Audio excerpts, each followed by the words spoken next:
The Dark Family Secrets. You were finally let in on part 5. Not very much a secret, but took me until I was older to understand what was happening. My mom would sometimes have us play a game called Army, which consisted of me, my mom, and my siblings' army crawling around our apartment.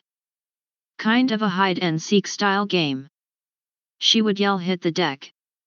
randomly, and we would all drop and find a hiding spot. We would giggle and giggle while my mom army crawled around looking for us. We loved the game so much. I realized a few years ago while retelling the story that we lived in a really terrible neighborhood, and she would yell it out when she heard gunshots outside the building. I'm assuming she was worried about stray bullets. Second story. When I was about 10, my cousin and his dad died. I always thought it was an accident and on the same day. When I was old enough, I was told that his dad actually committed suicide and my cousin followed him couple months later. Truly devastated me, although I didn't know them well. Third story. That my favorite cousin wasn't missing. All I knew growing up, he was 13 years older than me, was that he would come and go a lot. He lived with us when I was a baby, and after he moved out he would visit every 6 months or so out of the blue, but we never visited him or called him. His visits were one of my favorite things in the world. I loved him like a brother. By the time I was a teenager, I did understand that he had issues with his parents. They had kicked him out at 13 and my parents took him in.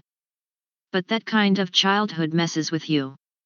In between visits to my parents, he avoided the rest of the family, moved a lot, and didn't hold jobs for long, which is why my parents didn't always know where he was.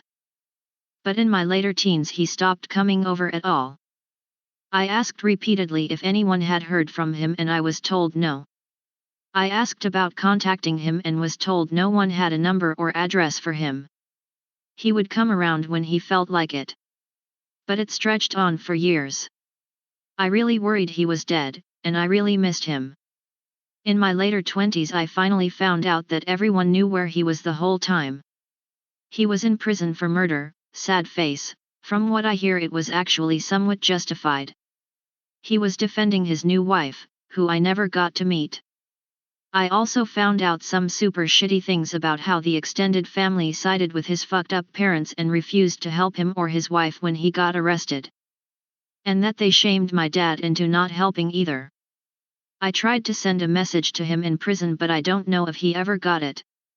I wish he knew that I didn't turn my back on him for decades like everyone else did. I just didn't know.